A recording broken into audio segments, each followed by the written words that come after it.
పంచ భూతాత్మకములైన శరీరము గల మనకు ఈ ఇంద్రియములతో భౌతికములైన రూపములను వస్తువులను మాత్రమే దర్శించగలము.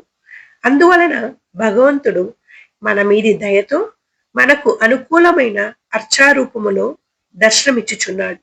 అందుకే భగవంతుడు అటువంటి రూపము ధరించి తన దివ్య దర్శనమును మనకు ఇచ్చుచున్నాడు.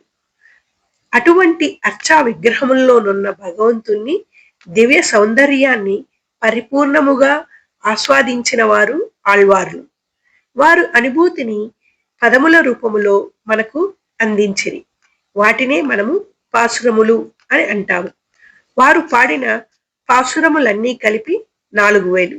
వాటిలో కొన్ని దేవాలయాలకు వెళ్ళి స్వామిని దర్శించినప్పుడు పాడినవి.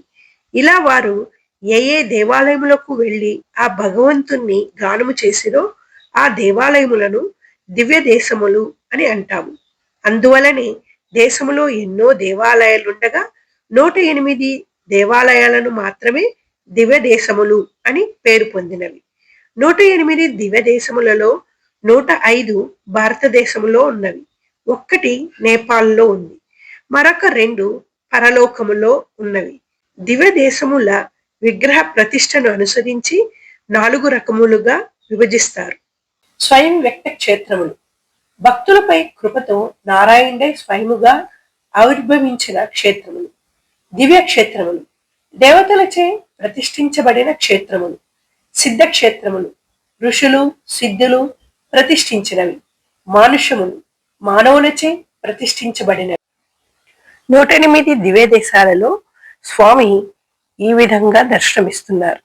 కీడంత తిరుక్కోళం అంటే సైన తిరుక్కోళం, అలాగా 27 దివ్య దేశాలున్నాయి. వితృంద తిరుక్కోళం అంటే కూర్చున్న తిరుక్కోళం, అలాగా 21 దివ్య దేశాలున్నాయి. నిండ్ర తిరుక్కోళం అంటే నిలుచున్న తిరుక్కోళం అంటే 60 దివ్య దేశాలు ఉన్నాయి. ఇందులో తూర్పు ముఖంగా 79, పశ్చిమ ముఖంగా 19, ఉత్తరముఖంగా 3, దక్షిణముఖంగా 7 దివ్య దేశాలు ఉన్నాయి. రాబోయే వీడియోలలో ఈ దివ్య దేశాల యొక్క వివరాలు మరియు ఎక్కడెక్కడ ఏ దివ్య దేశం ఉన్నాయి అనేది చెప్పడానికి ప్రయత్నం చేస్తాను. ఈ వీడియోని నచ్చిన వాళ్ళు లైక్ చేసి మా ఛానల్ని సబ్స్క్రైబ్ చేయండి.